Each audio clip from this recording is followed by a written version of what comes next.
If the mind is not reflective, then you are thoughtless awareness. Watch anything, just you watch, just witness. You should not reflect. If you are using your mental power, then this power subsides. This is a very common defect with people, because I think you people are more intelligent to think, maybe I think you are well educated, might be, I don't know, whatever you think. But this reflecting mind is a very dangerous thing for spirituality. You'll never grow. And then with the reflecting mind, you have different emotions. With something, you reflect on somebody. Now, if it's your son or daughter or something, you get identified. Identification with some is artificial. It's not in reality. But because of this mind reflects, it identifies. Now many identifications you have dropped out. For example, your bias about religion, about races, about maybe nationalities, you are dropped out. But still, I would say, the reflecting mind still acts. And this is the greatest hurdle for the progress of Sahajogis of today.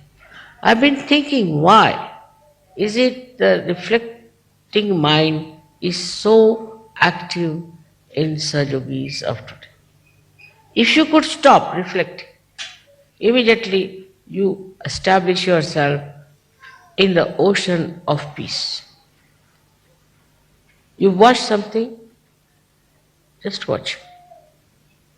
There's no ripple of thought in your mind. Then you become extremely creative. You become extremely dynamic. You become extremely compassionate. You have no fear.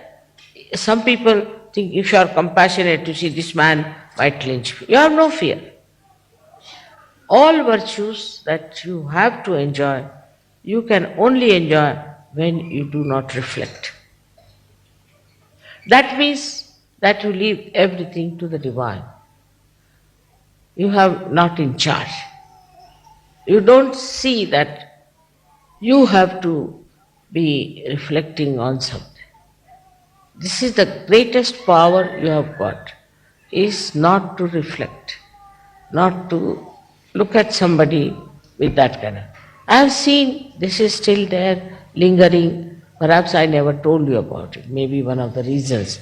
I don't say that it's only your fault, but maybe mine, because I couldn't find what was exactly wrong. That is the reflection that you have about others. Now, I told you have introspection. For introspection, also it can be reflection. But that at least gives you idea as to where you are. But with that, psychologically you can become extremely depressed, you can condemn yourself. Then you may not understand yourself as a personality that you are. And you'll go on sort of losing your vibrations, losing your power. Because you are not control of yourself. So introspection also, if it brings about depression and demeaning of your personality, best is not to introspect also. Because all these mental activities I've seen create problems. But in a state where you are thoughtlessly aware, introspection comes to you automatically. You see it automatically. You understand it automatically. You do not think about it. It just comes to you. The whole picture comes to you and you are at peace with yourself. You are never in turmoil, never in trouble. Then you don't get angry. Then you do not argue. Then you do not discuss. But you become as if dropped into the ocean of awareness. And you don't have to worry as to solve something. when you are reflecting, then you find that this power works. Now it becomes very contradictory to say that you have to project and you don't have to reflect. Now, when we reflect, we absorb. When we reflect on something, we absorb that thing. And mostly our attention goes to the defects of others. This person is no good, that is not good, this is the hair not all right, the sari is not all right, this, that, and all nonsense. So what are we doing? We are absorbing all the bad things also. Now, when you start admiration of something, then what happens? That you may not get the bad things, but at least you are on a better line. But still, the admiration in thoughtless awareness is really very deep. I saw this in the eyes of this great scientist. Absolutely, he was just one with me, and his eyes were like an ocean of peace.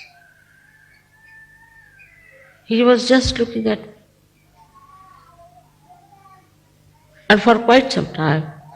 And then he came to his thoughts and he told me that this is what we can do with your photograph. So the depth in you will only come when you do not reflect. But it's very common with human beings, especially in the West. This carpet is no good, that is no good, this smell is coming, that is there. Always trying to judge others. Judge other things, which is important. What is so important? If you are sitting in the garden of heavens, what does it matter where you are sitting, what you are doing? This reflection sets in waves of thoughts in our mind. I have already once described it by drawing how the energy that falls on the right side goes to the left side, and the falls on the left goes to the right, crosses over because of two types of cells we have. Then out of this energy that goes to the right, the energy that goes to the left, it is sucked in partly into the sympathetic. Now whatever is left out is the one that reflects. That is the way it goes on reflecting. Now if you can suck in all that energy and put it on our sympathetic, then all our energies will be thousandfold much more. Will not be tired, will not be unhappy, will be able to stand lots of nonsense. But will not call it a nonsense, will not think it's a bad thing, so it has no effect on us.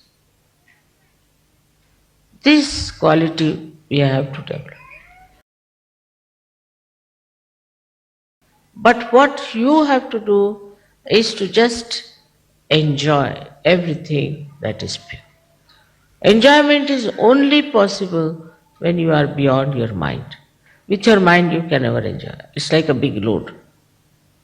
It will not act. It will not help. Enjoyment comes when you are in complete silence, in a ripple-less lake. The reflection of all the joy that is created on the shores of that lake are completely reflected. They are not deflected. If there were ripples, it would have been a different image altogether and would have been something nowhere near the image of reality. So one must have a mind which is kept lower than reality. In the reality, actually it is nothing but peace and joy. Now a mother's desire is always that children should have nothing but peace and joy. No sufferings, no starvation, no ordeals, nothing. They must just enjoy. Now those days are gone. But even to enjoy this, even to live in that complete peaceful state, You have to be non-reflective. Now you watch yourself.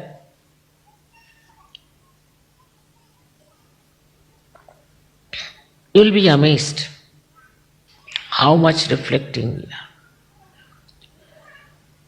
When Devi is doing all the job for you, when Parama Chaitanya, I don't know how many things it is doing, is trying to fill up the whole atmosphere with its activity.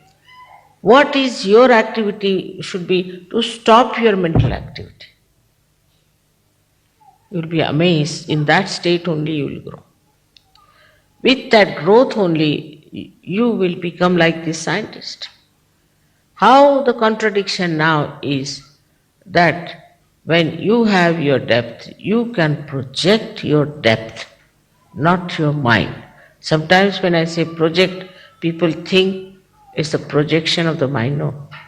You have to project that depth, that reality that is within you. For that, you don't have to think, you don't have to plan. It will just work. But you be the instrument for that projection. It's nothing subtle. It is very simple to understand. Like I am talking on this instrument, alright? Now, if this instrument is absolutely alright, there's no problem in it, it will be peaceful. But if this is full of ideas and thoughts like our brain is, whatever I am saying will not be the same that will be broadcast. In the same way, when our mind is full of turmoil and arguments and what you can say, comments, or we can also say the reflection, then what happens that this mind gets into like a whirlpool of disturbances and it cannot project itself fully because it is disturbed. It is not a normal thing. So now you'll understand there's no contradiction. You can only project yourself when you are absolutely peaceful. And this is what we have to learn.